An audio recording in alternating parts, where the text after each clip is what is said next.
अंधेरी नगरी।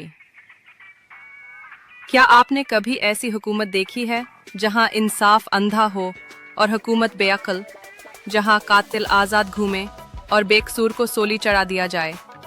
इसी को कहते हैं अंधेर नगरी चौपट राजा। ये मुहावरा दरअसल एक पुरानी कहानी से आया है, जो शायद सिर्फ कहानी नहीं, एक तल्ख हकीकत भी है। कहते हैं एक ज़माने में एक राजा था जिसे हुक्मरानी का शौक तो था, मगर अक्ल बिल्कुल न थी। उसकी सल्तनत में सब कुछ एक ही दाम पर बकता था। सोना खरीदो या मिट्टी, घास लो या कपड़ा, कीमत एक ही। बाजार में अंधेर मचा था। लोग हैरान लेकिन राजा खुश। सब बराबर हैं, वो कहता। लेकिन जुल्म तब हुआ जब इंसाफ का कत्ल होने लगा। एक दिन एक दरख्त गिर गया और उसके नीचे एक बेकसूर आदमी दबकर मर गया। राजा ने तहकीकात का हुक्म दिया। तहकीकात आगे बढ़ी और नतीजा निकला, दर्जी को सोली दो। क्यों? क्योंकि दरख्त के नीचे जो आदमी मरा उसके कपड़े ढीले थे। और कपड़े किसने सोले थे? दर्जी ने।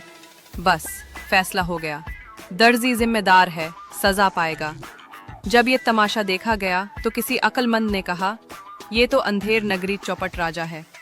आज भी अगर आप इंसाफ के बजाय पावर देखें, अहलियत के बजाय सिफारिश चले और जिम्मेदारियां दूसरों पर डाल दी जाएं, तो समझ लीजिए आप किसी अंधेर नगरी में खड़े हैं।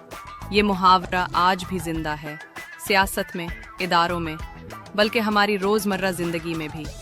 जहां फैसले दलील से नहीं, धौंस से किए जाएं, वहां ये मुहावरा खुद चीख चीख कर बोलता है।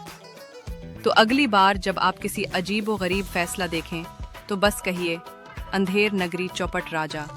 ऐसी और कहानियों के लिए सब्सक्राइब करें इन्फो नोवा।